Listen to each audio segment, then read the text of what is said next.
जय हिंद दोस्तों, welcome to Kalyani Physical Academy. Kalyani Physical Academy तुम्हारे सुस्वागत জানাচ্ছি। সামনে ওয়েস্ট বেঙ্গল পুলিশের পরীক্ষা, তোমরা জানোই নভেম্বর মাসে পরীক্ষা হতে যাচ্ছে। কিন্তু কিছু কিছু ছেলেকে আমরা দেখতে পাচ্ছি বিভিন্ন একাডেমিতে ঝাঁক মারছে হয়তো, অর্থাৎ তারা বিভিন্ন একাডেমিতে যাচ্ছে, খোঁজ খবর নিচ্ছে, কিন্তু কিছু দিনের জন্য যাচ্ছে, তারা আবার ব্যাক করে যাচ্ছে। কারণ তাদের উদ্দেশ্যটা মনে হলো যে অসৎ উদ্দেশ্য। অর্থাৎ তোমাদের আগেই বলেছি যে পড়বে সেই কিন্তু পাস করবে।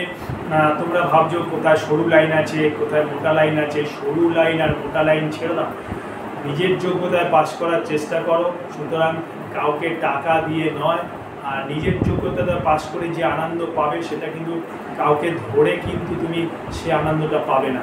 সুতরাং নিজের যোগ্যতার জন্য খাটো, কীভাবে চাকরি পাবো তার দিকে ফোকাস করো, দৌড়াও, মাঠে পড়াশোনা করো এবং নিজেকে যোগ্য হিসাবে গড়ে তোলো।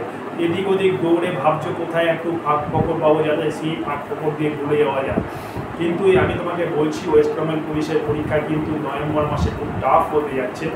অর্থাৎ নিজের যোগ্যতায় কিন্তু তোমরা পরীক্ষা দেবে এবং নিজের যোগ্যতায় কিন্তু পাস হবে। যারা মনে করছো আমরা দৌড়ের জন্য আসতে চাই, কল্যাণী ফিজিক্যাল একাডেমিতে আসতে পারো। আমরা এখানে দিগ্গজ অল ইন্ডিয়া পুলিশ একাডেমির প্রাক্তন টিচাররা রয়েছে, তারা এখানে তোমাদের ফিজিক্যালটা দেখবে এবং দৌড় করাবে। তাছাড়া যারা নবাগত আছো, যারা ভাবছো যে এবার তোর পরের বারের জন্য আমরা প্রিপারেশন নিতে চাইছো, তারা আসতে পারো এখানে। GK, math, English, Hindi, grammar থেকে শুরু করে, ইংলিশ থেকে শুরু করে এবং ফিজিক্যাল সম্পূর্ণ কিন্তু তৈরি আমরা করে দিই। আশা করি ব্যাপারটা বুঝতে পেরেছো। জয় হিন্দ, বন্দে মাতরম।